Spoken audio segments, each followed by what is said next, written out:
No. It looks fire. Down here? I think we're live. Welcome to the second Apocalypse. Season 2, episode 1. Mm-hmm.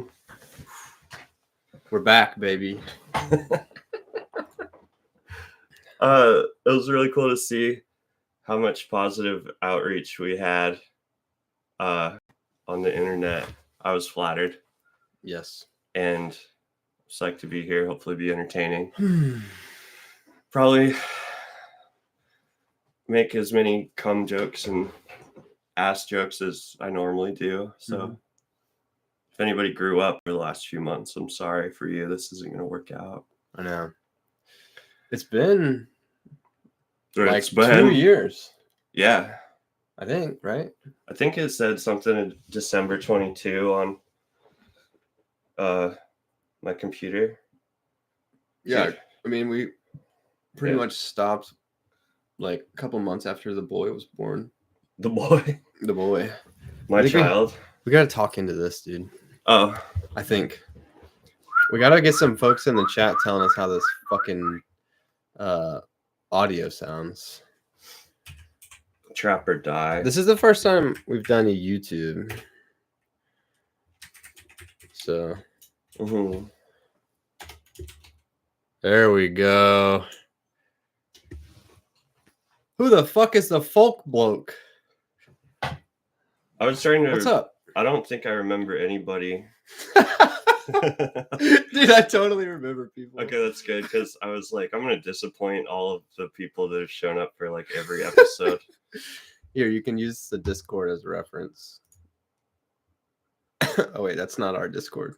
Is that the Dark Souls? No, that's Slowly Red's Discord. The Sugar King. Yeah. Remember the Sugar King? What's up, B-Rad? And then hello, the folk. I remember B-Rad. I think my brother might be in here too. Oh, no way. Started listening at the end of the season, never got to join. That's dope. For sure. Dude, I didn't get around to it, but I was thinking about going full square. Oh, trying to plait your beard? Yeah. In the Nordic tradition. In the Norserai tradition. Yeah. Do the Norserai pleat their beards? I think so. Someone's gonna know all the different ethnicities of things that I don't, but I know, it's funny. Like, as I'm reading and annotating the book, I'm like, I don't know anything about this fucking story. It's like there's so many people that know so much more. But that's chill though, because they all come out and hang in the chat. I got a couple notes from people online that talked about what cities are analogs of what other city, and so I want to mention that when we talk, like Shima is Jerusalem and whatnot, which maybe that's obvious to people, but I was like, oh, duh. Yeah, no, I have no idea. Should we do like kind of just an introduction of what we're doing and who we are? Yeah, sure. Okay. So for any new people, this is a podcast about R. Scott Baker's The Second Apocalypse. LOL, it's The Second Apocalypse. We really like the books, and it looks so cool. Yeah, we look cool. Sick. We like the books. We hung out with our friends a lot, and they had not read the books, and we would talk about them, and we realized how annoying we were. Yeah. So we thought, hey, we're white men. Let's make a podcast. Exactly. Yeah. The white male urge, the strong desire. Oh yeah, B-Rad's asking where the sorcery music box is. Oh, dude, it's at home. I think I left it on. The batteries are dead, but I'll bring it back in following episodes. I promise. I thought about that. Yeah. And so we've done the first series. I think we did a video for every chapter, and I think we're just going to do that again at a slower pace, probably monthly. But yeah, we're just going to kind of get into it, and would love to hear, y'all's thoughts and input in the chat. And yeah, that's kind of where we're at. Yeah, and B-Rad, I definitely remember you, and it's good to see you. I appreciate your fucking support. You got any input on what we're doing? No, I got distracted. I was doing research on Matchbox 20 earlier. How was that? How was that? Well, this dude's got crazy eyes. Rob Thomas from Matchbox 20. He's just a faceless man. Because remember we saw the Barbie movie? Mm-hmm. It's the song that the Gosling was playing on acoustic guitar. Oh, yeah. It's a banger. I love that movie. It was great. Well, should we just get into it? Yeah. So we may have atrocious spoilers for the whole series. Yes. My brain is not organized in a way that I can keep my mouth shut, I guess. Or maybe it is, but we like to try to see if there's connections through the whole series that we can see. We do close reading. We both went to college and we're both huge dorks that well, you've got your master's degree now. I got a goddamn master's degree. I was thinking on the way here, like how Bakker has a PhD without dissertation. I've got master's without degree. Just claim it, you know? An honorary master's? Yeah. Wait, do you think Bakker watches this? God, I hope not. I thought about that. I was like gonna talk mad shit about him and like how I don't know, just like talk shit about him. And then I was like, what if he fucking ghost watches this show? That would be wild. He can take it though. Oh yeah, we are full of academic rigor. You're probably more rigorous than I am at this point. No, definitely not. I think out of the two of us, you're the most intelligent. Oh shush. I'm the most lean and strong. That is true. Well, you couldn't eat my meat on the slog first, I think. Oh shit. No, we probably, well, at least I'll probably talk shit on Bakker and make fun, but I think he's really cool and he's improved his works have improved my life. So it's not meant to actually deride him. Mm-mm. It's just because I have a hard time being genuine and can't just say that I appreciate something. Maybe, I don't know. Yeah. People say stuff like that. It's fun to tease. Yeah. So in chapter 1, it's dedicated to Brian. Oh yeah. Mm-hmm. Bryan. Bakker says, "My brother, both of heart and vision." That's beautiful. Yeah. I think the last we've heard, I mean, I'm not as plugged into the Bakker scene online as I know other people are, but I think the last we've heard about the author was an update from his brother, like last year maybe. Oh really? It was last year? It might have been. I mean, time is we've been annihilated by the river of time, as our friend Sam would say. But I just remember him saying that Bakker's doing okay. Their mom died and that was really hard. And he's helping take care of his family, which all sounds like very normal stuff. Yeah. He's not making excuses for why he hasn't put out a book in 13 years that everyone's clamoring for. True. And instead writing multiple TV series and to avoid doing the thing that everyone wants him to do as he's aging. As he's slowly dying. Yeah. The dementia is slowly overtaking his brain. We're talking about Gurm. Yeah. George R.R. Martin, not Bakker. Yeah. So he also opens the book with a land acknowledgement. Oh, that's cool. No, I'm just kidding. Oh, I was like, God damn. Just a normal acknowledgement.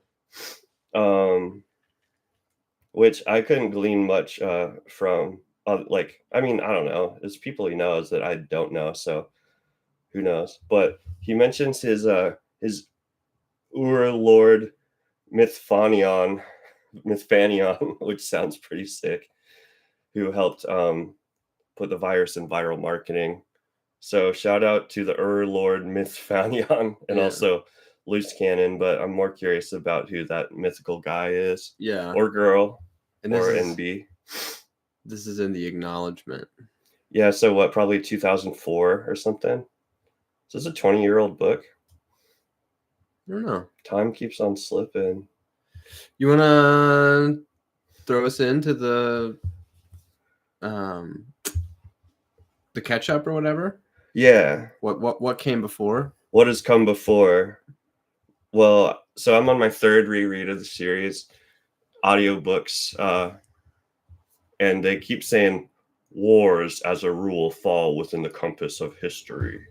So I had to say that, but this book doesn't open with that. It opens with a quote from Kant that I have next to no fucking clue what it means. Here we see philosophy to what is, in fact, a precarious position, which should be made fast, even though it is supported by nothing in either heaven or earth.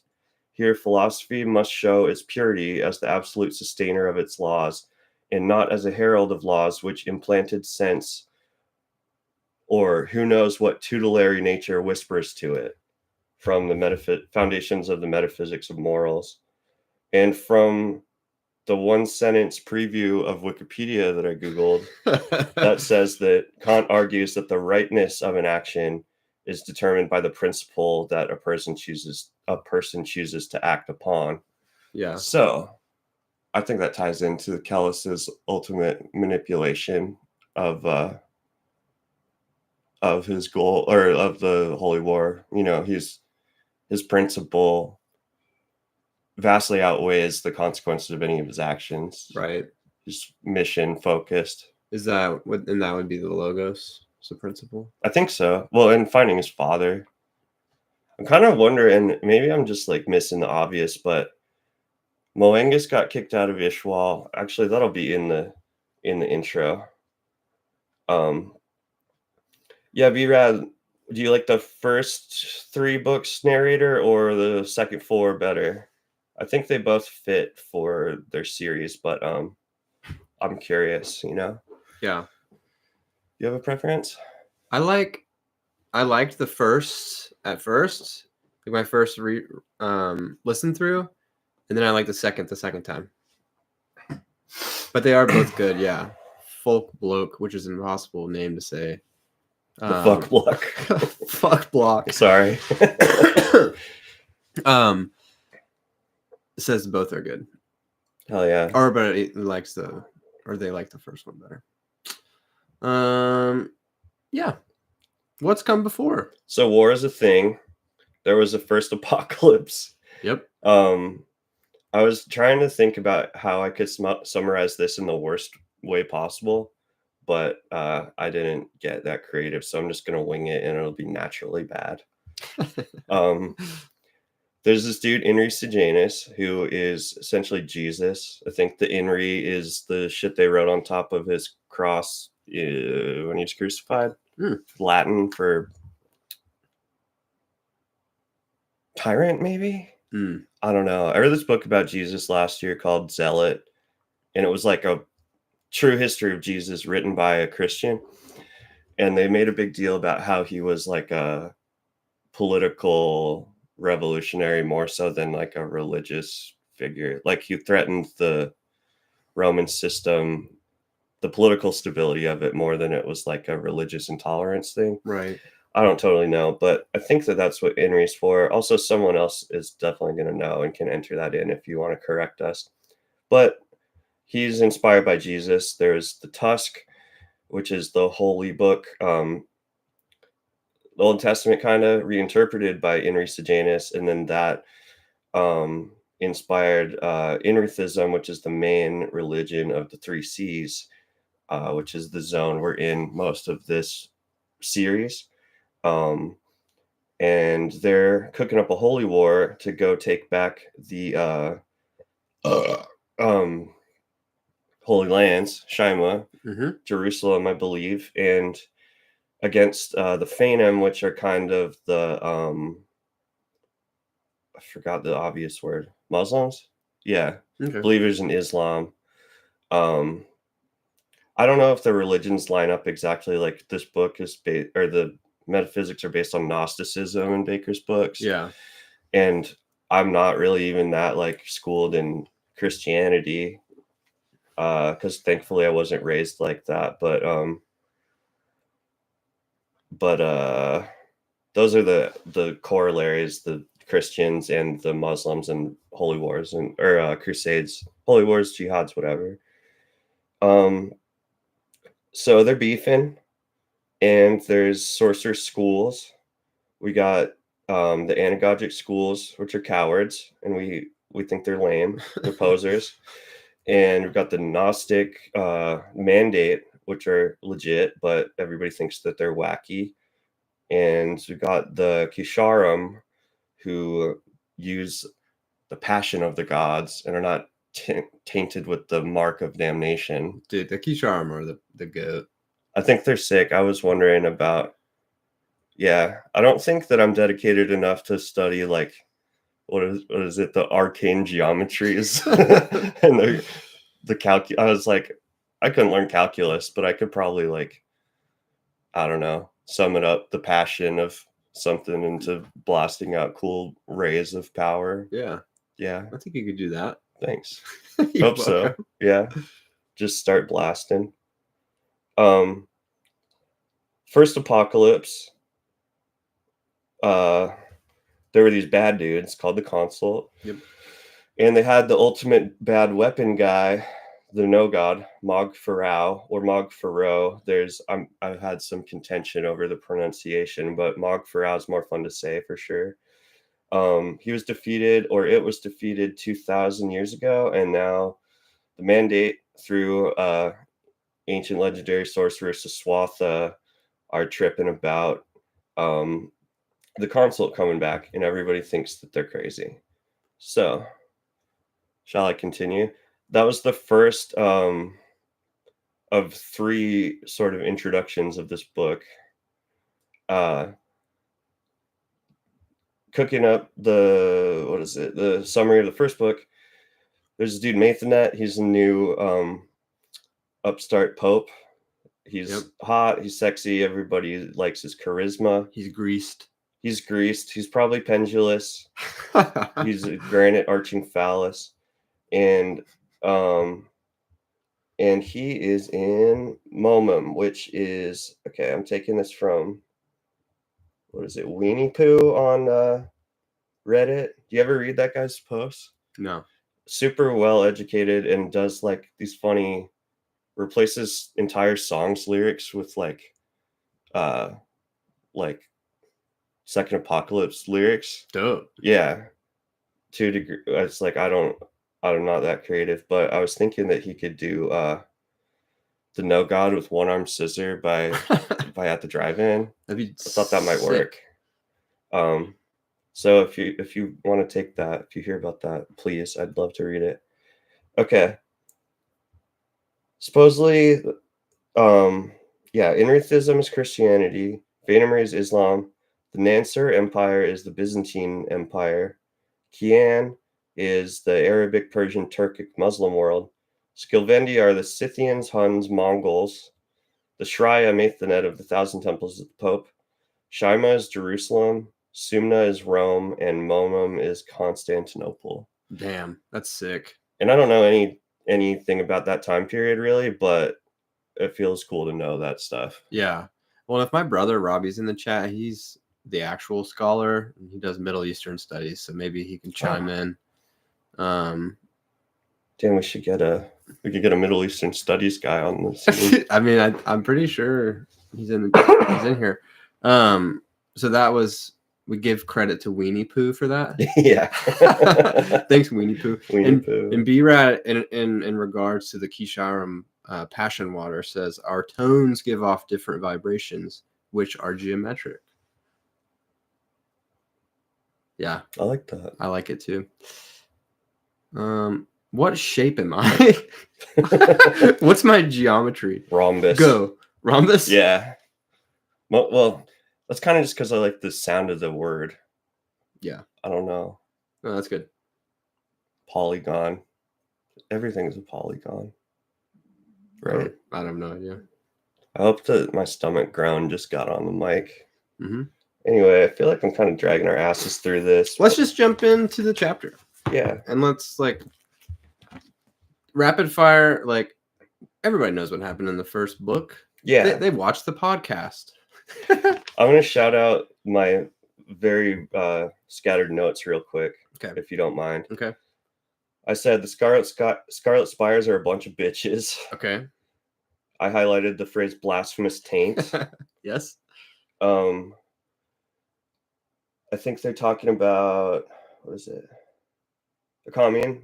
Alone in his humble tent, he weeps, overcome by loneliness, dread, and remorse. I said, I call that an average Saturday night. That's true. Sarcellus, soldier for the Nansers, who takes Esmonette under his wing. Ultimate Sigma male. Yep. Andrew Tate energy. Big time Andrew Tate energy. And those are the crucial notes I took on the introduction. I love it. I love it. Oh, yeah.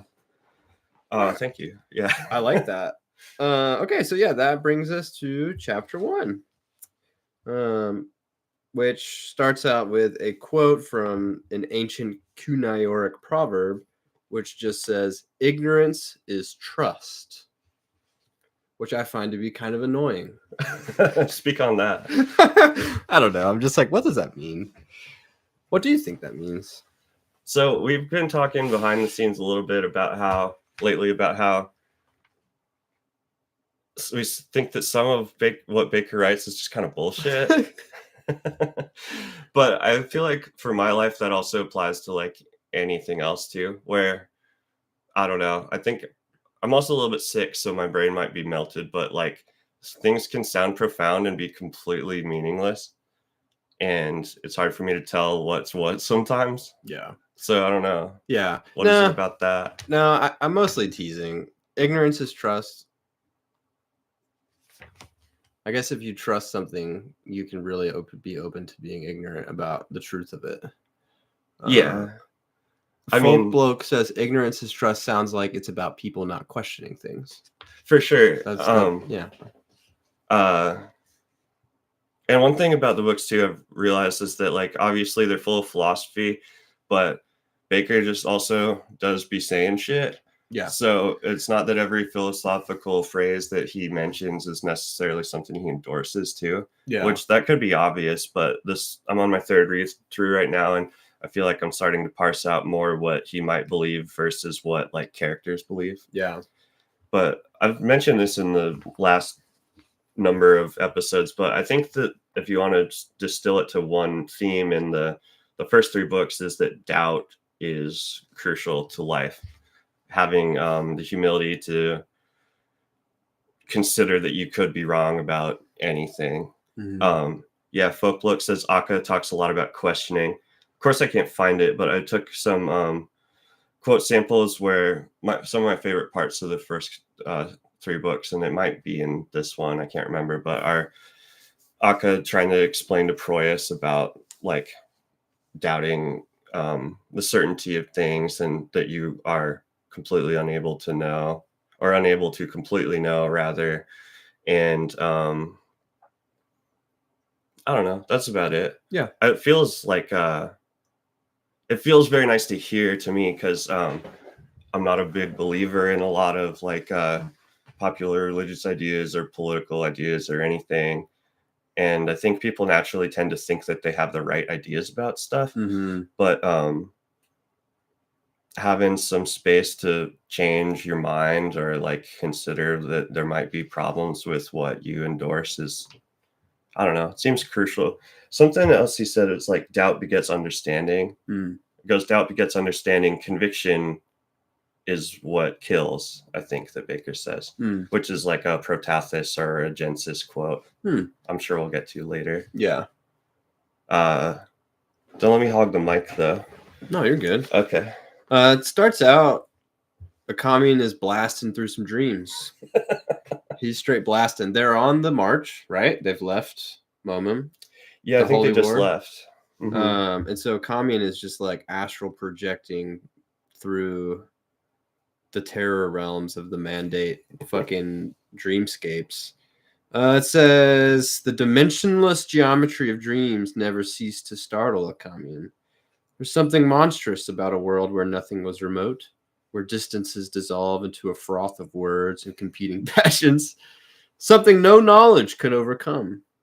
And then Bakker uses the phrase "pitched from nightmare to nightmare," which I appreciate. I think that's kind of cool. But he's looking for not Sarah, right? Yeah.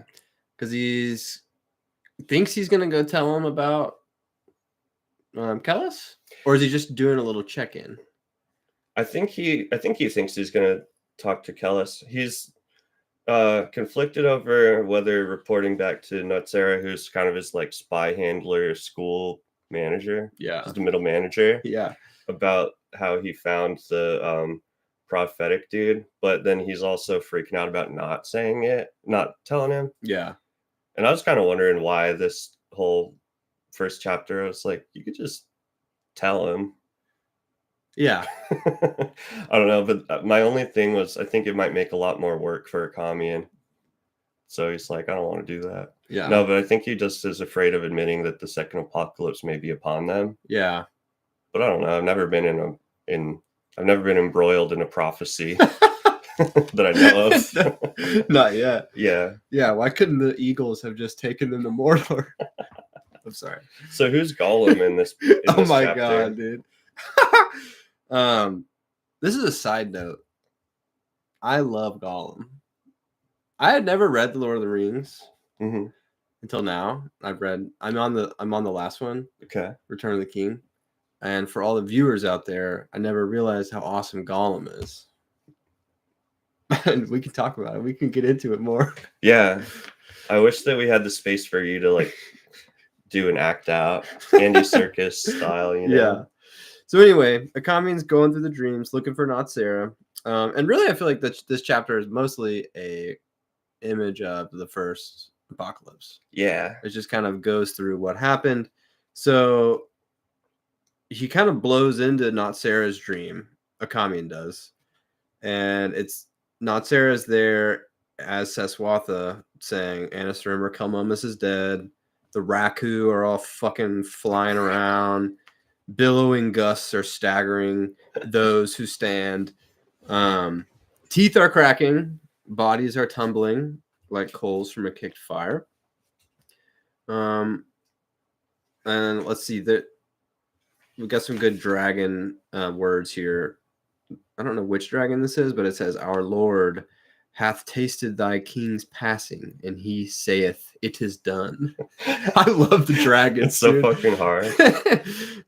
I really like, I know it's contentious in the fandom, but I don't know if it's appropriate, but I really like the horny dragon at the end of the books. Oh, totally. Earlier, I was thinking about what we should say, like who we should say we are. Oh, and yeah. I wanted to be the horny dragon. Is it Scathula? Maybe. Yeah. Scuthula. This is Scafra. Okay. I think Folkbook says Cunny Dragon is best dragon. Absolutely. Yeah. Yeah, it's hilarious. All the dragons are such sassy bitches too, which I find delightful. I just read I read The White Luck Warrior and the Great Ordeal within the last month, and just the old rotted out I don't remember his name. The father of dragons, the first dragon. I don't remember. He's just like rotting to. Well, he can't die, so he's stinky. He's real stinky. Yeah, he's just like kind of upset that they woke him up, and he like fights for a second and flies away. Yeah, he doesn't have any eyeballs. He's like an old pug, like a wretched old pug. Genetic abomination. Yes, totally. Fucking created out of the hatred of fucking life. Yeah, just the absolute worst. Oh yeah. Okay, so we're working with Scoffer right now. Seswatha / Not Sarah / Akamian are all talking to Scofra. Let's see. Oh yeah, okay, and then Not Sarah realizes Akamian is there with him. And so then they're checking in. Yeah, so this is a cant of calling, right? Yes. Where you have to this might be an unnecessary interjection, but kind of like in fantasy, checking out how they come up with ways to skirt like long distance talking without cell phones and stuff. Yeah. So in this book, they've got cants of calling where if you know the spell or ritual, and you know where someone is when they're sleeping, you can pop into their dreams. And so I guess not Sarah and the dudes back at the island of the mandate they always stay in the same place, the leaders, and then Kamian checks in with his whatever check-ins, Yeah. gives them updates. Yeah. Yeah. Pretty cool. I like it. That's my commentary on that. I like the glass candles Pretty neat. in Asswife, A Song of Ice and Fire. Yes. He says, "Not Sarah. It is I." I love how melodramatic he is. Mm-hmm. Akamian. Oh, okay, so yeah, not Sarah's like, "I'm dreaming so much," and Akamian's like, "Yeah, I know." So he's checking in. Not Sarah's like, Mathanet, were you able to learn anything more of him? Akamian says, I thought Proyas might have helped, but I was wrong. He belongs to the Thousand Temples, to Mathanet. So, okay, so, and then Not Sarah says, what is with your students, Akamian? Why do they all turn to our rivals? I thought that was interesting. Is that the ultimate result of any student? Damn. Come to threaten the status and prestige of the master? Yeah. Whether intended or unintended? Yeah. Does every son desire to kill his father? I was going to say, the son inherits the father, as Nietzsche said. Mm-hmm. Yeah. I can't wait to kill my dad. I'm just kidding. Akamian's students both don't have very nice endings, though. No, they do not. It sucks because he seems like one person who actually cares about his kids or his students. Totally. Compared to a lot of the other ones. Maybe there's more compassion within character relationships than I imagine at first, but we only get to see into a few people's heads, and Kamian actually likes his little guys. Yeah, he really does. Yeah. So they're checking in. Kamian is kind of skirting around, giving them updates. I mean, he does talk to them about the skin spy and everything. They know about the mandate knows about the skin spy. Right. That old dude Skaeus who was really fast at climbing stairs even though he was old. Stairmaster Skaeus. Yeah. Sounds like an 80s DJ or something. It does. Like Skate Master Tate, Grandmaster Flash or something. Yeah. I've heard of music before. I've listened. Yeah. Okay. So the Techne, Not Sarah said, Not Sarah is feeling some fear about the old science. Yeah. So I mean, they're just checking in, and then he withholds the information because Not Sarah says, like, what? Give me more information or whatever, and Akamian just says nothing of significance, and then he's just questioning, why did I do that? Why did I conceal Kellis from the mandate? Why protect? Blah blah blah, and then Not Sarah kind of cuts him off with like, okay, cool. Like, let's get on with it. Can you CC this dream to everyone? He says, send this dream to the entire quorum. All at Ursus trembles. I'm like, how do you, like, you just CC it? Reply all. It seems like a little rude to be like, you tell everyone when he's just like around. He could just like go to his neighbors in the morning and be like, yo, yeah, that's true. Morning meeting here. Yeah. But I don't know. That's what a boss would do. Yeah, that's true. If he's middle management, it's his whole job. So Kamian probably never relaxes because he's always tripping in his dreams, but just make him do work. Yeah. That's like one thing I hate about, I remember a lot of my dreams, but when you have mundane ones of like going to work, and then you wake up and you have to go to work. Yeah. I feel like that like is just, you're spiritually ripped off. Yeah. Did I just trigger something? I'm so sorry. No. Work is good. Not really. I mean, I like my work. Yeah. I mean, I think work isn't inherently bad, but just I don't know. The drudgery of the day-to-day can be soul crushing for me sometimes. For sure. Which is why I underachieve. Which is why I'm an underachiever. Yeah. What next? What happens next? Okay, we're checking into a commune in the present. Well, I guess we were there, but he wakes up.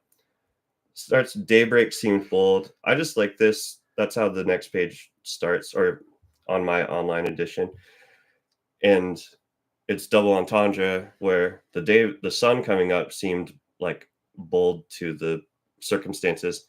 That's also the name of his mule. Mm, And then the daybreak. end of this section ends with him dodging a question from Kellis by mentioning the name of his mule. Yeah, So I was like, that's sick.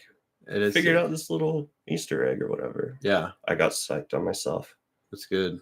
Daybreak is a commune's innocence, his love, Ooh. and his like passion, his goodness. That was good. That was rigorous. Very rigorous. Mm-hmm. He's commune's thinking. He's walking the baggage train and he's thinking about why he always walks in the back. Mm-hmm. And I think it seems to represent his self-esteem and place in the world, like how sorcerers are looked down upon, but also he doesn't feel great about himself. Mm-hmm. But also he can just chill and he doesn't have to interact with any other people. Yeah, he is pretty. I mean, he's pretty humble. He's not really preoccupied with status. Mm-hmm. I don't think. No.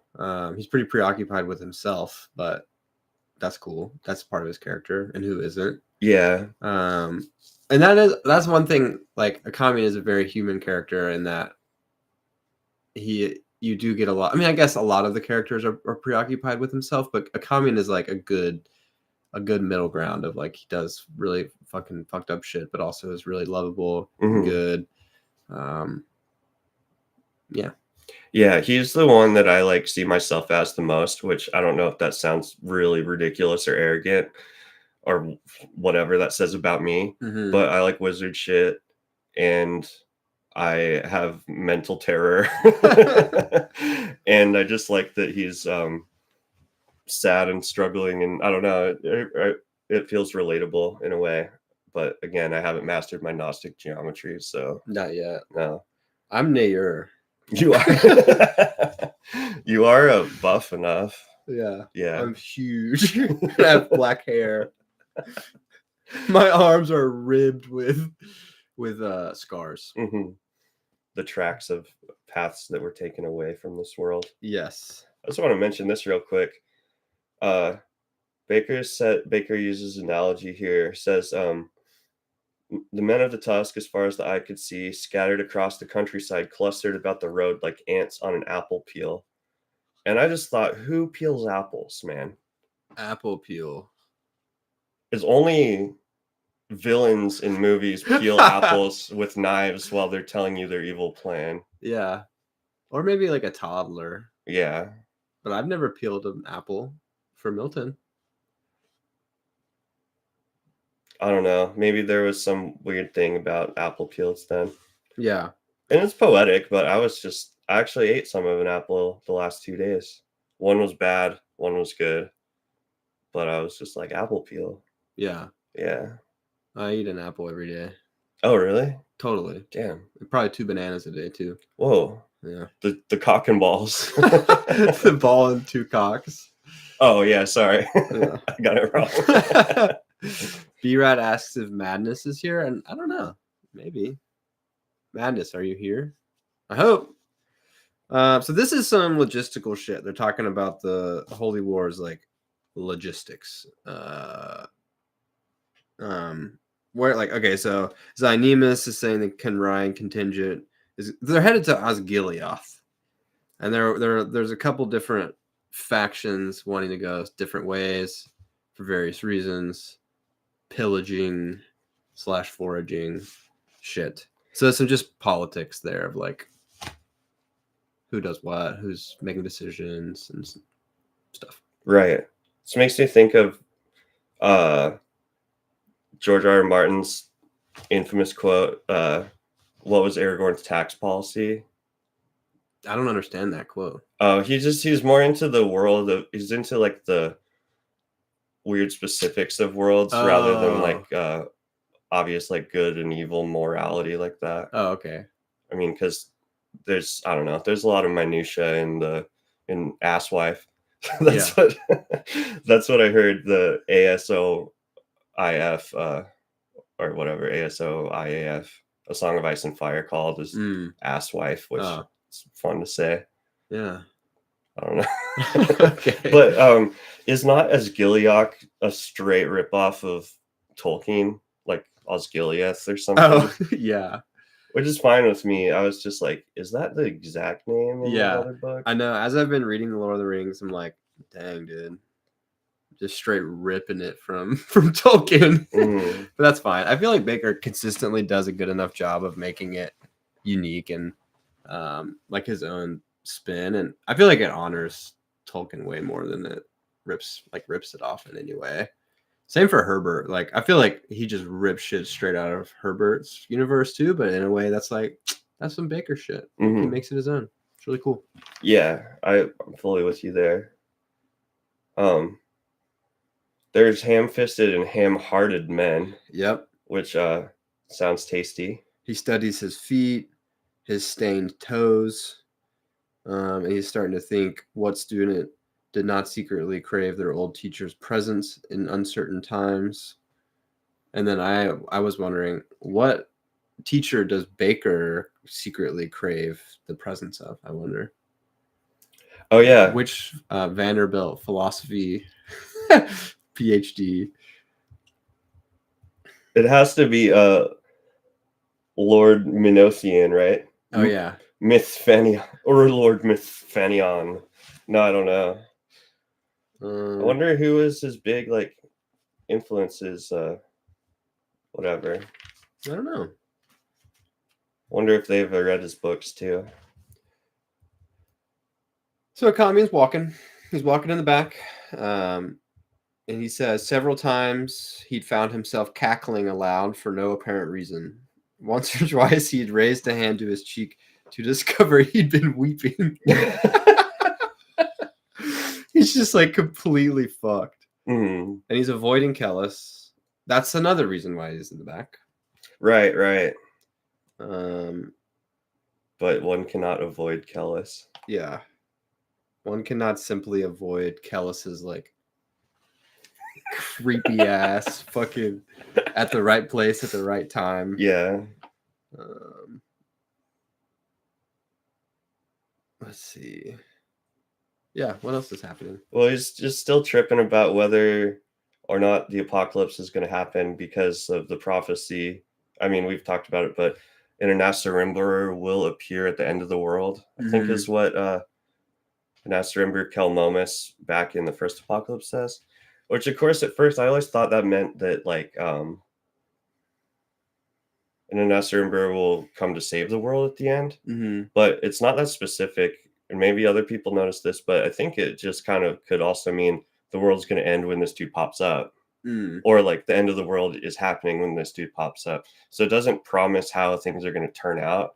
It's almost just like saying that it's bad. Yeah. So I get why Ukamian is tripping because I don't know. Maybe it's just like a fantasy book type or like a whatever hero's journey type of thing. I just assume that the guy that appears in the prophecy is going to fix everything. Yeah.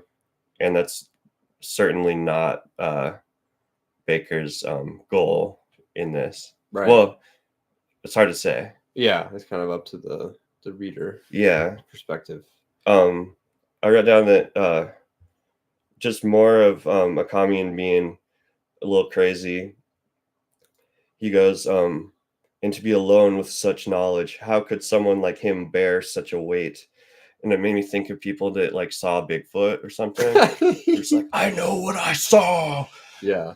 But like, you can't actually talk about it very much because people completely write you off as unstable. Yeah. As the guy that's crying without noticing and laughing at himself and stuff. He realizes he's been crying. Yeah. We got a lot of chat to catch up on here. Okay, yeah, so oh yeah, Madness is here. What's up?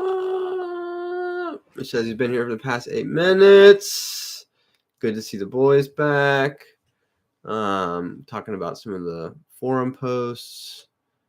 Yeah, bunch of nerds. There's a wealth of info on the old 3Cs forum or the Second Apocalypse, and I don't know, and on the Reddit. There's so much good shit that like pretty much everything and any insights I've had are most likely gained from stuff I read online. So highly suggest if you're on a nerd trek to read that stuff and read the appendices of the Unholy Consult. The glossary and the encyclopedia has a lot of secret info. Yeah. Totally. Let's see. Madness says Akamian doesn't want to give him the gnosis. Waiting against that, as our gingerbeard prophet here is saying, the apocalypse revelation. Yeah. So Akamian is cool to hang out with him, but he ultimately doesn't want to end up giving him the gnosis, which is the coveted secret thing all the mandate dudes have. Right. And caves like a immediately. Yeah. Not immediately, but pretty quickly. Very quickly. I don't know, just more I know what I saw type of stuff where the book is reiterating how the consult it sounds like a fairy tale to everybody except for the mandate who have Siswatha's dreams so they can actually see what happened in the past.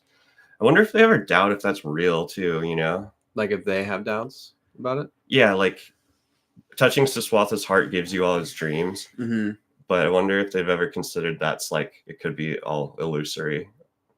Or it's like you just touched this thing and it was like a psychedelic drug and now you all have the same bad trip, but what if it's not real? Yeah. I don't know. Could be. Yeah. Well, Esminette believes in the consult. Also, she was open to the idea, but then she met Mr. Blackcomb #1. Yeah. And that Andrew kind of proved Tate. it. Andrew Tate, yeah. I was kind of wondering too, just in general, if this isn't too much of a distraction, but why Apocalypse Now? Why Apocalypse Now? So why, not the movie. Yeah. Charlie Can't Surf, but so why is the console revving up right now? And I mean, they've been cooking in the background for a while.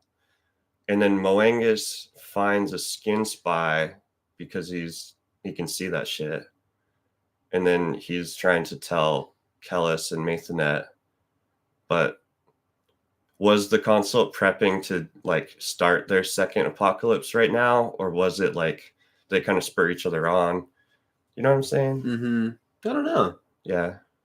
I have no idea. Maybe it just takes 2,000 years to build a no god. Average time. Construction time. I have no idea. Yeah. All right, we can continue if you'd like. Sure. Yeah, he's kind of chewing on all his thoughts. Zynemus apparently told Kellis find him with the baggage at the end of the marching train. Zynemus threw him under the donkey. Yeah. Sorry. What? That's stupid. I'm into it. Well, I was gonna mention the shit jokes. So a couple of like almost dad jokes, but I respect them still. I mean, I respect most dad jokes. Don't get me wrong. That's one stance I'll take. Yeah. Pro dad joke. But he's like, oh yeah. He said that you find me back here. Kellis says, he said you preferred stepping in fresh shit over old. And Akamian shrugs. I love this because it sounds like he's not even like trying to be funny. He's still distraught, but he goes, keeps my toes warm. Yeah. Well, he becomes so childlike. I mean, which is Kellis's effect on people, literally everyone. But it is interesting to see Akamian go from like, he goes for all over the place, like wizard, scholar, spy, professional, to completely unhinged, borderline, very emotional, and then like a kid in Kellis's gaze. Mm-hmm. So yeah, he's talking about keeping his feet warm. For sure, yeah. He's unknowingly just completely in on the manipulation from the first instant. Yeah. It's a bummer. It bums me out.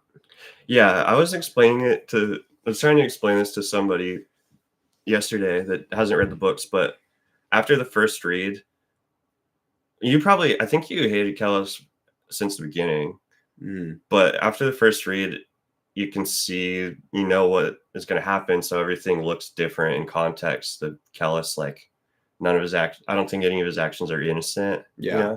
Not everything's harmful, Yeah. but everything's calculated. And I didn't know that at first. And now reading back, it's like, I'm just suspicious and like protective of my little emo wizard, Yeah.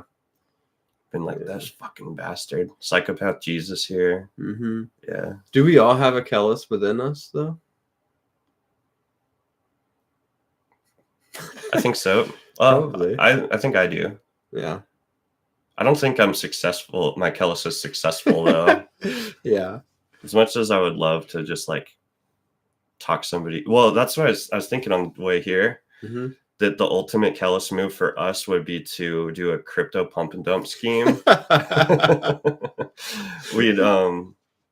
We'd have to make whatever second Apodcalypse coin and then get our like 8 loyal fans to buy into it and then just dump it and get like $213. Make our money back on the stickers.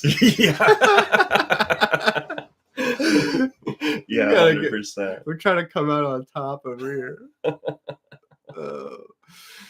Folklook says Kellis would absolutely be a crypto finance bro. Oh, totally. Thank you. And then Madness says one man's not Sarah's, another man's a commune. True. And then the Black Cum Andrew Tate connection, or Black Cum to Andrew Tate pipeline. Appreciate the compliments. Zynemus is also the only one who pushes a commune to the library, probably with Kellis prodding. Damn. I'll have to look for that. That's such a fucking bummer part of this book. I mean, it's cool, but it's sad. Yeah. So let's get going a little bit. Kellis ran a hand along the trunk of Daybreak's neck and asks, "What's his name?" And then for some reason, the banality of the question shocked a commune to the point of horror. No one, no man anyway, had cared to ask for before, not even Zynemus. Damn, dude. It shocked him to the point of horror.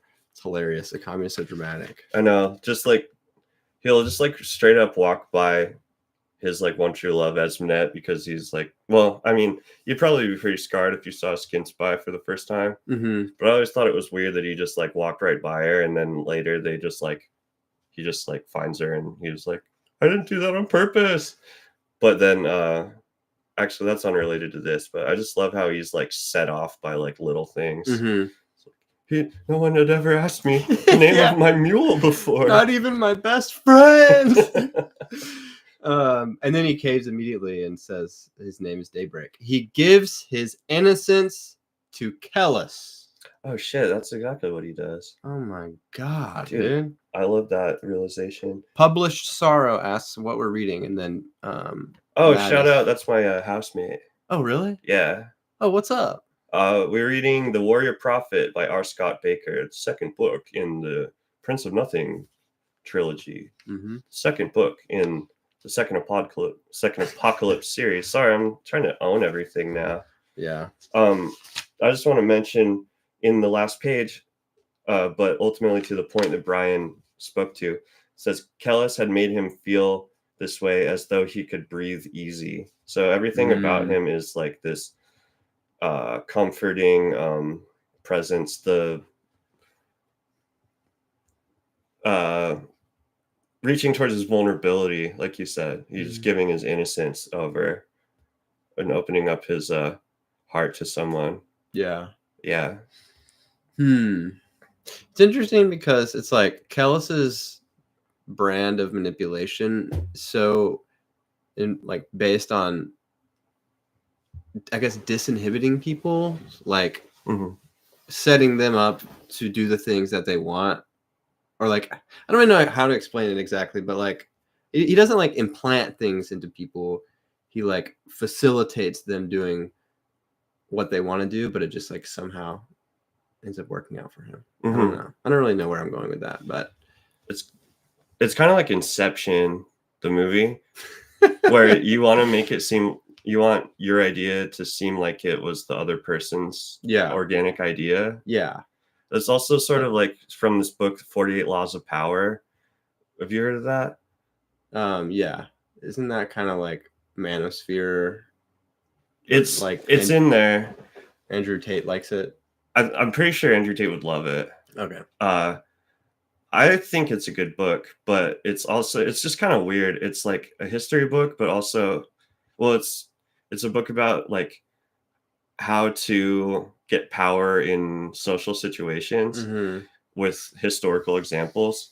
And so if you take it like fully literally, it's like how to be a manipulative psychopath CEO, which is bad. Right. But in some of it, it's like, I think it's cool. Just like some of the laws or whatever are like, if you frame an idea, like if you want to do something and you frame it in a way that would benefit like the person that you like have to do it with, Mm-hmm. it's more likely to work for you.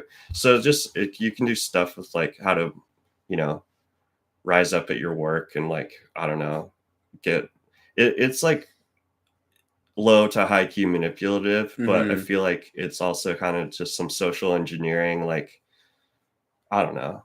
It could ultimately be bad, but it doesn't say that women have to be Romanian webcam slaves. Yeah, Yeah. that's good. Yeah. But sorry, the reason why I mentioned that is just that yeah, he gets other people to do his bidding for him. Like he leads, well, I'm just repeating what you said. He leads them into making the moves that they don't even know they're making his moves. Right. Yeah. Yeah, it's wild. Yeah. Yeah. All right. So they're chatting. They're just chatting, and then Mhm. they start going into the second apocalypse, or sorry, the first apocalypse, right? Mhm. Let's see. So Kellis is like prodding him, trying to get information, and he says, or actually, I don't know. This is just info. Yeah, never mind. Well, I'm Kellis lost. wants to know the story of the first apocalypse, right? Yeah. Which, go ahead. So Akami, this is just like kind of information about the first apocalypse, but Akami is like, you don't understand what it was like. Every infant stillborn for 11 years, and every womb a grave, and you could feel him no matter where you were.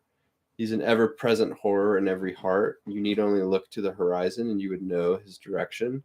He was a shadow of. He was a shadow and an intimation of doom. This is Vietnam vet talking about Charlie in the jungle. Yeah. Sorry. No, that's fine. You don't what? Also, it says every wife violated. I'm like, why? What does that even mean? I mean, yeah, it could be about rape. It could be just that their reproduction is turned off. Oh, yeah, that's true. Because you can't conceive a new soul when the no god is activated. Yeah. So interesting. Mm-hmm. Something about the 11 years, too. I can't remember where I read it, but the no god supposedly works on a 12-year cycle. Mm-hmm. So it's kind of gnarly, but also makes sense that it took them like 11 of the 12 years to beat the no god. Yeah. Yeah. Damn. And I don't know why the 12. Somebody might, but like there's 12 numerology in the Bible and the Torah, Tanakh, and whatever, through a lot of ancient history. But like the 144,000 souls that can survive when the world is closed, Mm-hmm. that's like a 12 by 12 or 1,200 by 1,200 or something. 12,000 by 12,000. I can't remember. Okay. Yeah. I heard this thing that the 12 idea comes from people would count the bones in their fingers. Just 3 bones for each finger. But you could also just count the number of your fingers and like, I don't know. Mm. I started reading this book about the fall of civilizations right after the election because that was what was giving me hope. Yeah. And they were like, in ancient Ur, they counted the bones in their fingers to 12 and then counted them again and again. Now our eggs are in 12s. And the price has gone up so much. Inflation, man. Oh my goodness. In this economy. Tell us about the first apocalypse, Jacob. What happened? Okay, well, the consult came out. It was the evil rape aliens teamed up with some super powerful non-men, mages and warriors, and a couple, I forgot what their school is called, but Gnostic sorcerers. Yeah. And they wanted to take over the world, or basically kill everybody, to the point where there's only 144,000 people left, so they could shut off the link between the world and the outside, which is heaven and hell, which is essentially in this universe the same thing. Mm-hmm. Some guy says, I've seen them both, brother, and I can tell you that a sigh in heaven and a scream in hell are indistinguishable. It's so good. I know. It's so brutal. Yeah. So the way to save their souls, because everybody is damned, essentially everybody is damned, and salvation seems to be arbitrary in this universe, even though people think they know what will get them saved. The space travel and rape aliens are trying to kill enough people so they don't have to go to hell.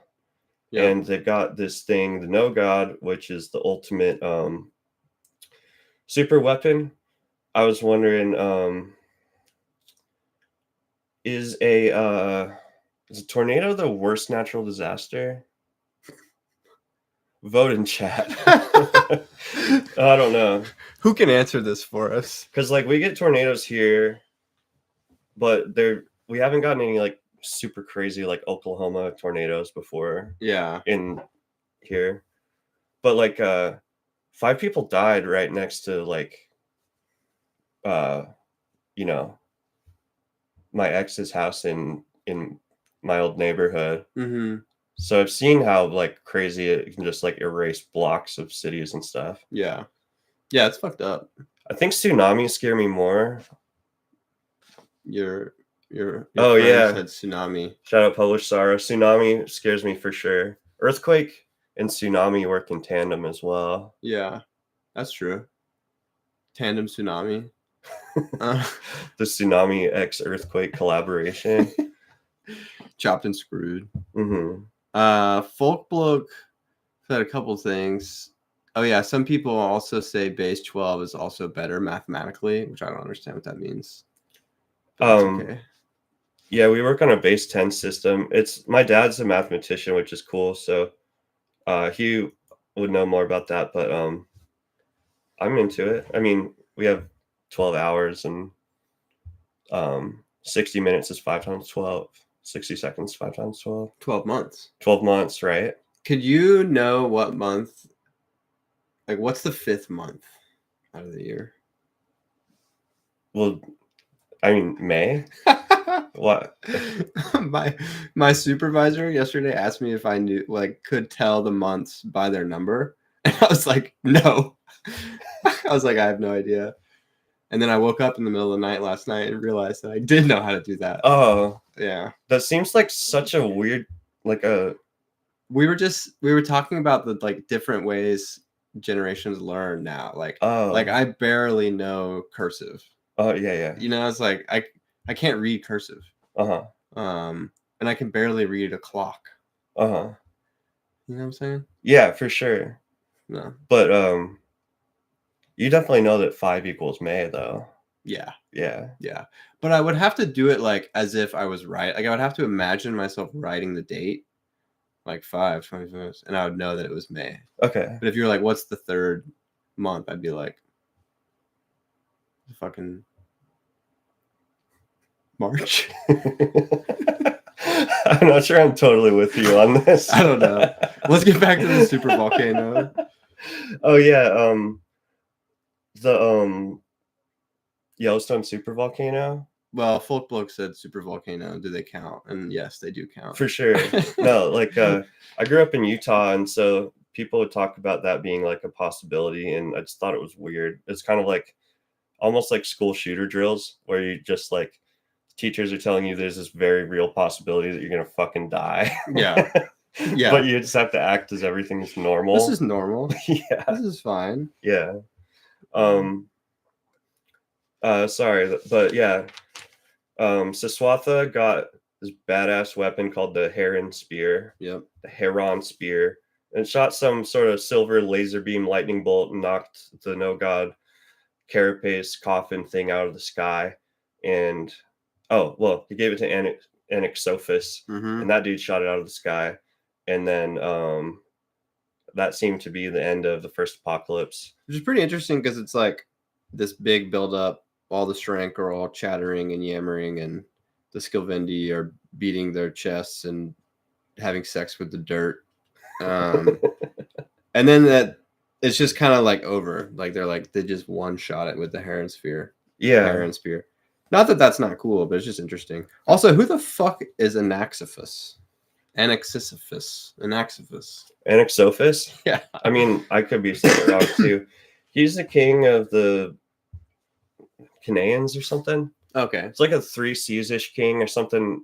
Because Nasser Kelmomus was the Norserai king. Yeah. Who was Siswatha's main dude, and they were like on the front lines. But then he got shot down, or I don't know, but he got killed and gave the prophecy, seeing his son in heaven and stuff. It's all sad because it's a bunch of bullshit. Yeah.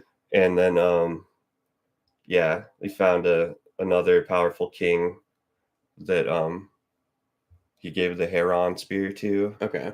I just know, and I think it's a Jason Deem, the Somnambulist, the artist guy that did a lot of cool art for the series. I'm pretty sure he makes Anaxophis is brown skinned in the picture, which is indicating like, Southern 3 Seas, Mediterranean vibes. Yeah. I believe. That's just how I picture it. I don't know more about him, but no, that's cool. Yeah. I wonder who his ancestors are. I don't know. But yeah, Anaxophis is like the one that fucking murks the no god. Mm-hmm. And then, so as a communist telling Kellis this story, he's like fucking having a full-on PTSD, like fucking freak out on the ground. Mm-hmm. And Kellis is like, "Are you okay?" And the communist is like, "A commune? Who is a commune?" And he's just like full Siswatha mode. Mm-hmm. And Kellis is like, "Come on, stand up, dude." And yeah. Oh, and actually, so like Kellis stands him up and is being all nice, but he says, "What's the Heron Spear?" He's like, "What's that?" So tell me more about Tell me more Heron about that Spear. super mega powerful weapon. I thought that was pretty funny. I think that's a good point. And then so also a commune is kind of reflecting, or the narrator is reflecting. The overthrow of the no god was a tale often referred to, but rarely told by the Mandate schoolmen. And in fact, a commune couldn't remember ever telling it, not even to Zynemus, and he had yielded it to Kellis thoughtlessly.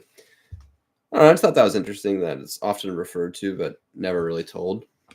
Yeah, I assume it's because it's so horrifying to have that like Siswatha first person experience of it. Mm-hmm. But it's also the coolest story ever. Yeah. So like, I don't know. Get a couple bowls of wine in you, and you just like want to start Ampoy. Yeah, get some Ampoy. Smoke some of that opium, and then like you don't want to. I don't know. Your drunk uncle doesn't start talking about Korea or whatever. Like, Yeah, totally. I feel like someone's. I don't know. Maybe it's also just that the Mandate schoolmen are seen as such crazy weirdos that people don't take their shit seriously. Yeah. But I think I would listen.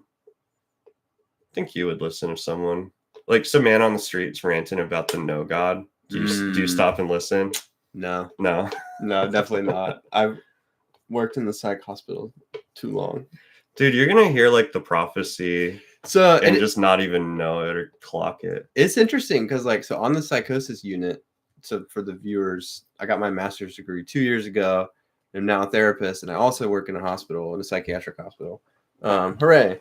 But so I work oftentimes on the psychosis unit, and I do think sometimes, like, for example, there was this person whose psychosis was presenting as just like dance. They were just like dancing. Fuck They yeah. didn't sleep or eat or anything. They were just dancing. And I was like, I mean, obviously it's like they're not well, but I was like, Yeah. you know, like 2,000 years ago, they probably would be like a prophet or something. They'd be like, this is like a holy person. Mhm. And then sometimes, dude, sometimes people will be like, their psychosis is just a little too, like, maybe it's a ghost. I'm like doing their assessment, and I'm like, I'm like, bro, I think you just got a ghost. Like, I think you got to call a priest or something. It's like, oh man, It's like likely diagnosis ghost. ghost. Patient totally fine, serious ghost problem. It's pretty interesting hearing people's, like, I don't know, it's a weird world. The outside is fucking close in some people, Dude. The hospital is a topos, I think. Yeah, I bet. I mean, thank you, Madness. Says congratulations. Yeah, Appreciate dude. that. Great. You're doing great things. Yeah. So anyway, that's my spiel about that. Oh, I want to throw it back a little bit. It's just speaking of that, you know, the dreams and the psychosis and stuff. There's a post on the Reddit recently that talked about the inverse fire. Yeah. Which is, you know, what really convinces you to join the consult, right? And oh my god, I would join the consult like right now. I picture it as if anyone's seen what's the Talk to Me, the horror movie Talk to Me, with the weird like flashes of hell with the people writhing naked and stuff, but then flames on top of it. That's how I picture hell in this world, or whatever, the outside. Yeah. But so I thought it was fascinating. Somebody else totally brought it up, but they said that the inverse fire in the encyclopedia or whatever at the end of the Unholy Consult, it's translated from an Inkorai word. Literally, it means the immersive post-material interface. I love that. Yeah. I love it so much. So it's just the tech term for after your body's gone, this is what your experience will be, right? The post-material interface. Yeah. Yeah. I don't know. He just like mixes the metaphysical, biblical, epic shit, and then it turns it into tech terms where it's also like if you're a Luddite and think that, you know, the Industrial Revolution has been a disaster for the human race, you can vibe with it too. Yeah. You can rock with it. I love it. He really knows how to pull it all together. Anyway, shout out for whatever intrepid reader pointed that out, because I liked that. When he's tripping about the dream, he mentioned some of the dragons' names, which I liked. We got the Raku. Oh, does Milton say Raku? No, but I should teach you. Can you start training your son to say Raku? Yeah, we got some chat. Cursed Amada says, hello, lads. Can't stay long. Just want to say hello. Hello. Thanks for joining. And also, I know Meg chimed in earlier, and I didn't say anything. Hello, Meg. Do you have to do the call of the salmon now? Thanks for see Ross Madness. Wait, which one's Madness? Am I fucking up? I thought Stereo Mike was Madness. Or is it Curse Armada? I don't know, man. Sorry, guys. You're all dear to my heart, but I don't understand. I'm a what is it? I'm a solipsist. I think only I exist. Only I exist. Yeah. But no, I should teach Milton more 3C's language. Yeah. Just teach him some fake mythical languages. Yeah. Well, if we ever have another kid, we'll definitely name it Nilgicus. Fuck yeah. You got first naming rights on that one? You don't want to name it Skogma? Yeah, rip us in the dragon names, dude. Hit us with it. Okay, we got Ancient Scofra, his hide scarred from 1,000 battles. I think that was the one. No, Scathula was the old ass The one. stinky pug. I think so, yeah. The genetic abomination. The wretched dog. Yeah. Dude, it can't breathe because its snout's too smushed.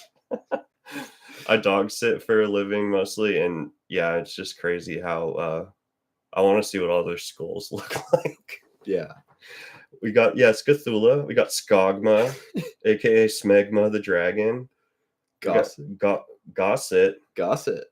Seems a little less aggressive. Yeah. Maybe it's a sneaky dragon. Yeah. And I don't know. So are all the dragons born at this point? Like, or are some dragons reared in the meantime between the first and second apocalypse? Good question, because they lose the knowledge of the Techne over time.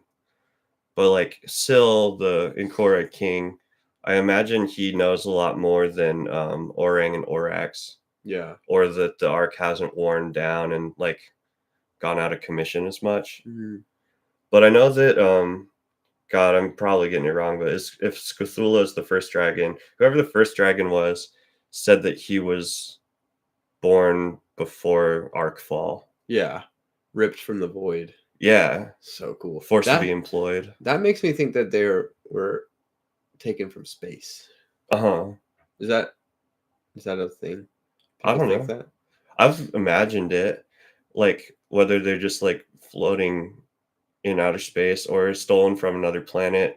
Yeah. Or like, because they all kind of don't even know what they are too. Mm-hmm. Just the Inkora creations, you know? Like all the Strank are probably, I guess, the dumbest, but they all say that they're children of the inverse fire, but they don't know what that means. Yeah. And that like Arc is their progenitor, but like if it's even, I don't know if it's even on anymore, like what they know about it. Right. It's a good question. I like just imagine slithering in the cold quiet of space. Yeah.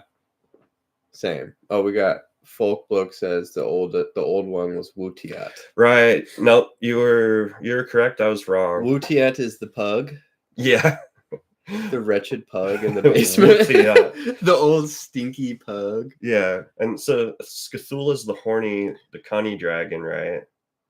I don't know. I need to bone up on this, but I appreciate everybody else's knowledge correcting us. We'll just steal that. Wutiat. I know, the names are so good.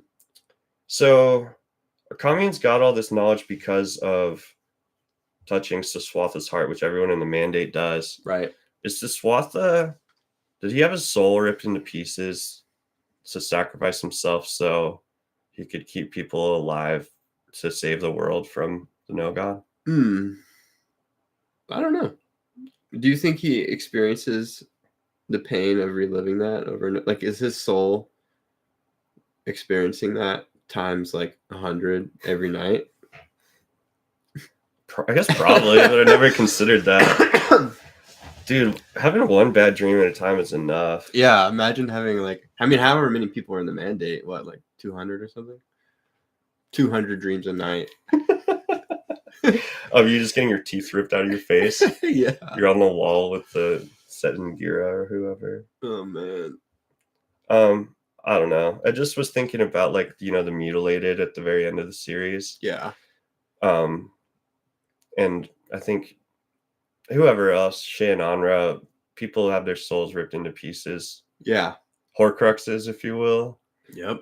Come on. That's my pet theory. Somebody more well-read tell me about it, but that Siswatha ripped his soul apart into pieces so he could be like the sacrifice that eventually saves the world. Mm-hmm. What a shitty deal. Doesn't even work. Yeah, for sure. Well, we don't really know, actually, I guess. Yeah. The No-God, when it's activated, it has like no self-awareness. It's a consciousness without knowledge or something. You guys might know better, but supposedly the concept is called a P zombie or a philosophical zombie that Bakker talks about. and I don't know the philosophy of that really. I tried to read about it and I didn't understand. But it's real talkative. It bellows out through the voices of thousands of Shrank and whatever. What do you see? That's like the classic. Mm-hmm. And who am I? Yeah. Or what am I? Did you say who? What? What? What am I? And then I just highlighted this section. No Gods seems like a little more talkative at the beginning than it is later in the series. Maybe it's like it felt like it exposed itself a little too much and started being more shy. Yeah. Yeah. But it's screaming about not knowing what it is or what's going on. There's no meaning to anything. Do you think Bakker has stock in like OpenAI or Nvidia? Does he buy stock in them? I feel like he would like short it if he did. I don't know, I'm just kidding. I know because he hates. Oh yeah, he's yeah. scared. Anyway, sorry. No, I you're interrupted good. your commentary. That's all good too.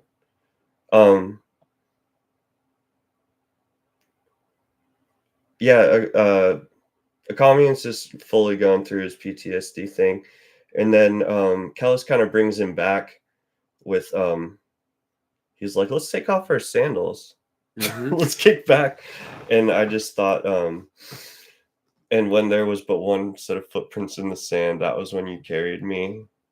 What is that? It's some Jesus-y thing Oh. where like when you're tired or despondent or whatever, broken, Jesus puts you on his back and will walk you down the beach piggyback style. Dude, I wish that shit was real.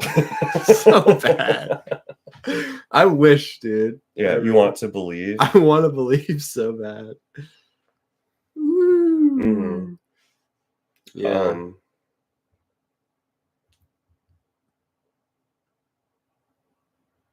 Yeah, okay. Sorry, I'm kind of spacey at this point, but no, it's hard because honestly, this chapter is like basically not very much of anything. Just very brief, like just kind of like what the fuck's happening in the back of the baggage train, right. And then a little flashback, and then Kellis and him going back and forth. Yeah, like I said, it's almost like the third recap of this book to begin the book. Yeah.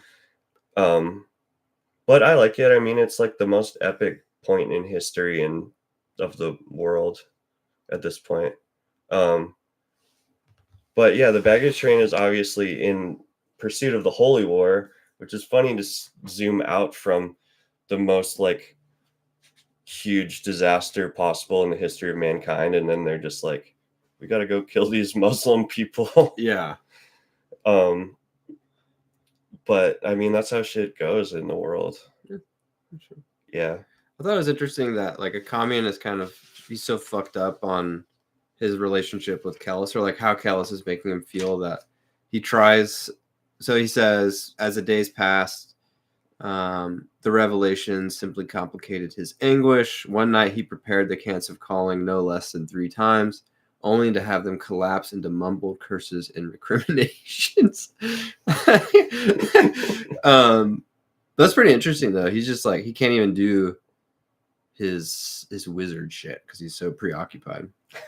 And so at this point, like, he's yielded to Kellis. He's told him about the second apocalypse, something that he's told the story, which he hasn't told to anyone else before. Mm-hmm. So it's kind of like he knows he's boned. He's going to give him the gnosis at some point. Yeah, I think with our knowledge, our foresight, that, yeah, it's like already happened. He's already submitted to Kellis in a way. Yeah. So Kellis probably was like, oh yeah, I got this on lock. Mm-hmm. Which also makes sense. I mean, Akamian is kind of always on a sick one as far as having very intense emotions, but whenever like you fucked up more than you are like letting yourself know at that moment, or like I think about it like relapsing or something. When you like you just drinking a little bit of kava, but you're like 5 days away from banging a bunch of heroin. And then that you're like the feeling is not proportionate or proportional to the current situation, because the horror of the future. You foresaw the doom. Yeah, for sure. I feel so bad for him. Or well, I also think it's kind of funny. Like he's a whiny little baby in a way.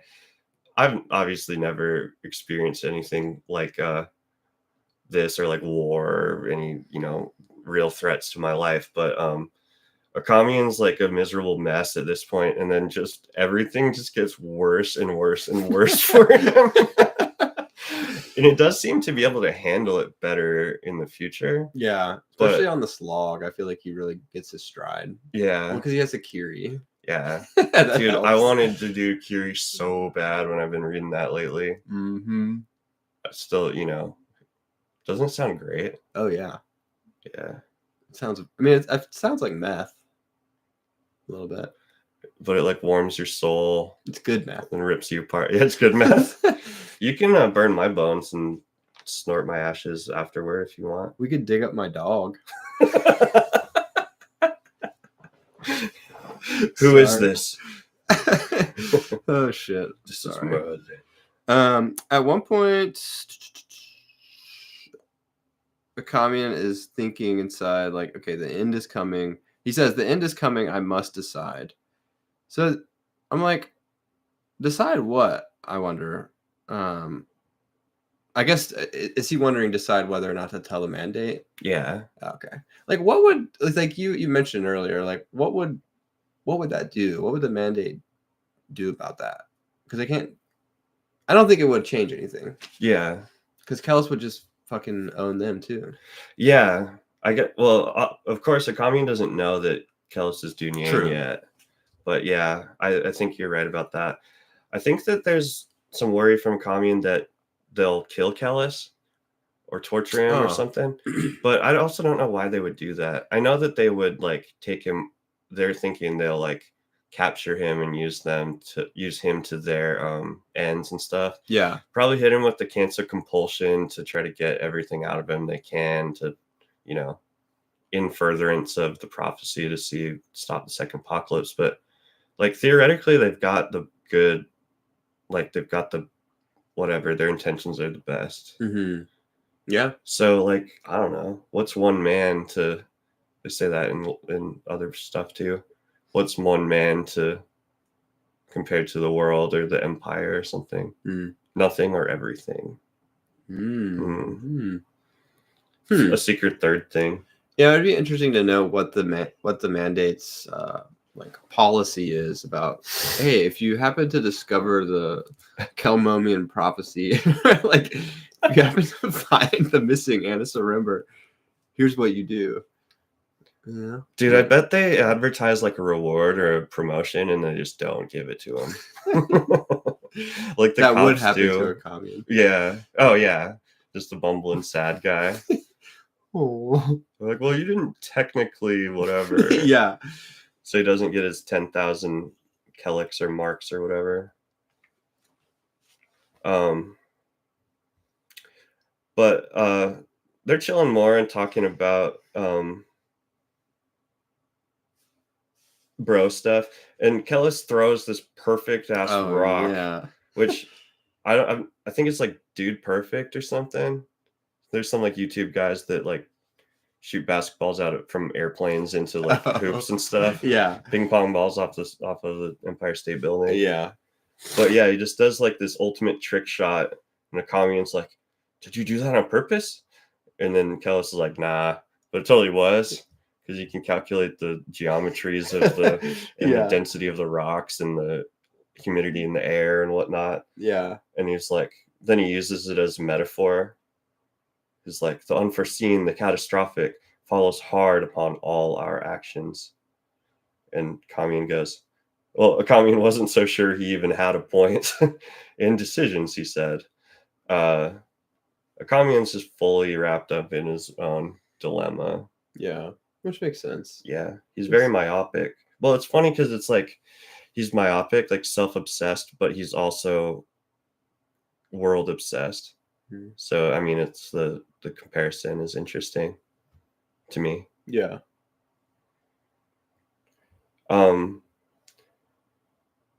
he's tripping about how the Holy War will destroy a bunch of cities, or it might be the apocalypse, but things are going to destroy all these big cities that he's, I guess, seen them burn before many times. And he asks, "Who are you, Kellis?" Which I think is like a direct echo of what the No God was saying 3 pages before. Yeah. Trying to understand this thing with seemingly no personality, which is apt because the Dunyan are like kind of automatons, right? Yeah. Or like soulless in a way, like passionless, I guess you could say. Yeah. I mean, they're like living souls, but They're sterile. yeah, true, yeah. Very sterile. I thought there was just that connection was like Akamian didn't know how like apt that or that echo of it was. Yeah, I like that. Mm-hmm. Who are you, Kellis? Yeah. And Akamian thinks the truth was always enough, wasn't it? My note was just no. What was the beginning of the chapter? It was right. Ignorance is trust. So what was the end? What did you highlight? Just said truth was always enough. Could anything be enough? Truth. Other than the truth. The truth was always enough, wasn't it? I mean, I want to believe that, but I don't think so. I mean, that's also the most ambiguous question. There's so many truths. Yeah. Whose truth? What even is truth? Fuck. Does truth matter? I don't know. That's the end of the chapter, though. Yeah. His torment goes on. Yeah, it says, there was no end, it seemed, to his torment. Uh-huh. The shout out to, I can't remember the band, but Sam talks about it all the time. They have a good phrase from a song, self-inflicted mental terror. I love that. But Akami is tormented by his own mind and decisions right now. But then what I thought about was later in the next series, the Aspect Emperor series, he's fully transferred his torment onto an external villain, where it's almost like a relief when he gets cucked and banished by Kellis, or banishes himself, where Kellis is ultimately the enemy and the scapegoat now, and he doesn't have to like think about his own shortcomings in any way for the next 20 years. Yeah, it just focuses on his hatred. Yeah. Yeah. And maybe that kept him alive, you know? Yeah, it's kind of nice. Yeah. Kept him alive in his little wizard tower. Mm-hmm. Dude, I love that side of things. Those stories. I think my favorite thing about, maybe top 3 favorite things about these books are just the terminology and the names. Yeah. You just like texting me like, say Tidone. Yeah. Kurgui Bowman. I think about that one. Just throughout, yeah, like you know how songs get stuck in your head? Yeah. I'll have the phrases get stuck in my head. I woke up feeling like an Egmunder. Yeah. Woke up feeling like I was swimming in the fucking Fayus, or the waters of the Fayus. Oh, shit. Phenyl abcascamangerine. Yeah, Ginganjohoy. See, you could just go on. Dude, yeah. So good. Favorite fake language. That's why the Unholy Consult is my favorite, just because the fucking battle, all the names, just like, it's so good. Like, a whole page of just different fucking people's names and all the kid when they introduce the armies. Yes, dude. Which is cool because that's some straight Tolkien shit too. And I really enjoy that about reading Tolkien. Like reading all the names is really fun. What we got? I just pulled up the known Sifrang list. We got Enkariotis, Hagazayas, Hish, Kakaliol, Puskarat, Setmagaha, Soharat, Urskrux, Zayaz. I think Soharat's the sickest one, right? The one that throws wolves out of his palms. Yeah. Blast flies from his mouth and wolves from his palms. I wonder where that, like, if that was just Bakker, like, being like, fuck it, this is the last book, I'm just going to ball out. You crazy? Or if that's, like, informed by some type of, I don't know, historical event. Yeah, who knows? When did that happen? I did notice though that the dragon that Akami and Siswatha Akamian was battling had a necklace of skulls, and that made me think Yeah. of Kali. Of what? Kali, Oh, interesting. I Hindu, did. right? Yeah. I did notice that. I like that. Yeah, Hindu goddess, destruction and stuff, primarily associated with time, death, and destruction. But they worship her. I think it's not like a fear. It's kind of like the what's it? The dreaded mother of birth, Yatwer type of thing, I Mhm. believe. I don't know. Yatwer, be kidding me? Yeah. I think I'm done. Yeah. I mean, not like I'm gonna leave you hanging here, but I don't have any more to add. Yeah. No, I mean that was the chapter. Yeah, I'm just shooting the shit at this point. Shit shooter, dude. I'm glad that people showed up and bear with us. I feel like I'm a little rusty on my rigor, and I didn't sleep very much. Yeah. Hopefully we entertained. I mean, we both have some colds and stuff. Also, we're just making excuses for what we think it might be a subpar performance right now. Yeah. It could be totally fine. I feel like a pug with no eyes. I feel like a Agmunderman. Yeah. Or a what is it? Who's the dudes with two hearts? Oh, the Holka. Yeah, Holka. The two-hearted sons Of Giccan. I don't know, dude. I don't know, but I love it. Yeah. But yeah, so this was episode 1, season 2. Yeah, thanks everybody. We're at youtube.com/@second-apodcalypse. We're on Spotify and Apple Podcasts audio. We got an email, secondapodcalypse@gmail.com. Shout out to this guy Ed who's been emailing me. Ed. Yeah. Super nice guy. That's all I got. Cool. Love y'all. Love you. See ya. Bye. How do I end this?